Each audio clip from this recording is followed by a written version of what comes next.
Hello, and welcome to the inaugural episode of Bird of the Week, where I choose a bird every week, research that bird, write a song about that bird, give you some fun facts about that bird, and describe the emotional reasons behind why we think that bird represents Asanabenche's values.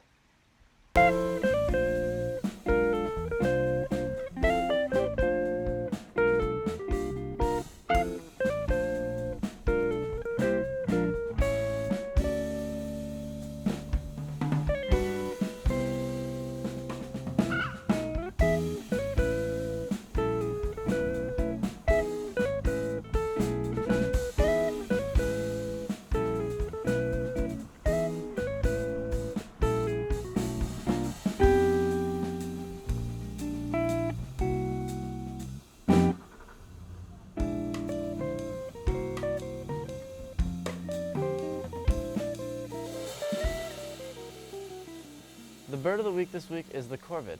Now the Corvid family includes ravens, crows, and magpies, and that video you just saw is of two ravens playfully enjoying themselves in the snow.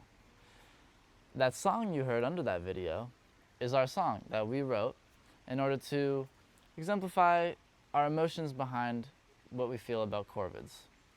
Now, Corvids, ravens, crows, all these things, they get such a bad rap, right?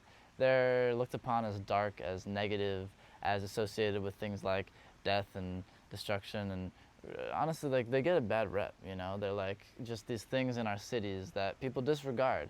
And what people don't know is that they're actually very social animals, they're very playful animals, they're very intelligent animals, and they have been around for a long time. So let's talk about, first of all, why we made this song. In this song, we wanted to exemplify the natural playful energy that Corvids carry.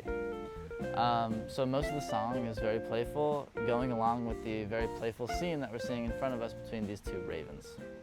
That being said, at the end of the song, we wanted to simultaneously exemplify their dark stereotype.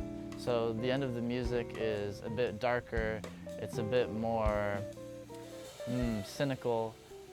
It's meant to exemplify the fact that crows get this bad reputation because of the fact that people are simply ignorant to all the truths about them. So here are some truths, aka some fun facts about Corvids.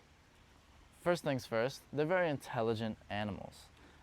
They form social bonds, deep social bonds. In fact, they mate for life, aka they're monogamous, just like most humans are, but similarly to humans, crows, ravens, magpies, all these corvids, they happen to also cheat on their significant others, which is very interesting, but also is a sign of intelligence that they stay together and form these deep bonds.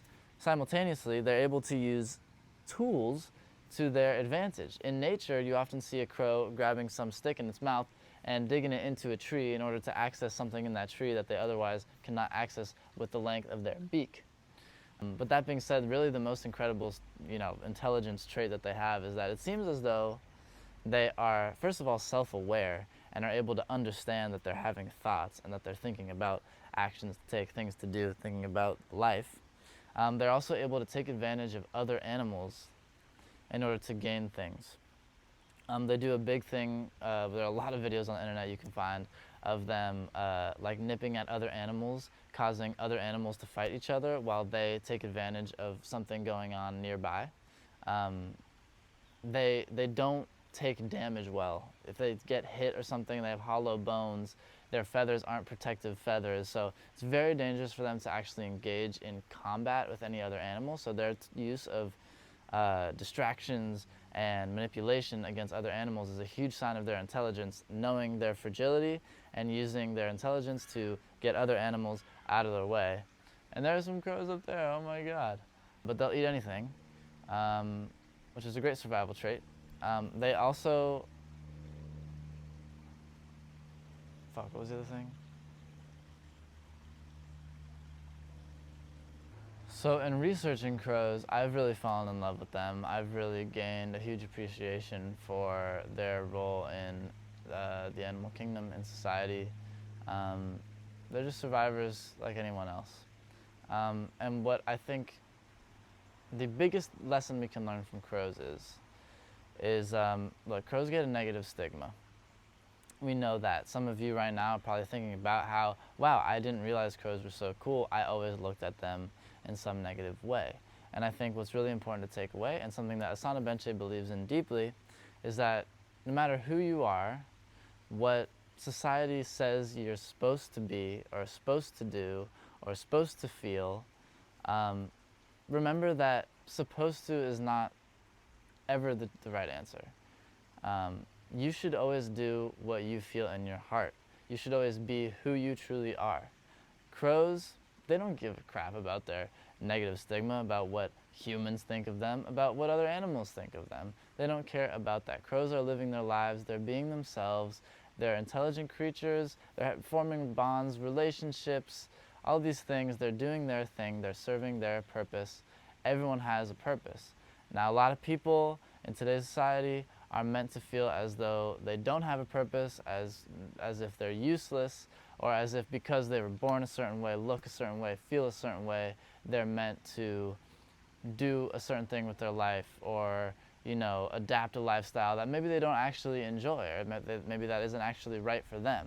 And so this is a message to you, those people who maybe feel as though you're useless, who you feel like you're not, there's just what you're trying to do isn't actually for you. You know, you need a change, you need something different. Oh, society makes you feel this way. People in your life are telling you no. People in your life are telling you have to do, you know, be a crow, be negative, you know, dwell on this negativity. Be who you are and don't care about what people think.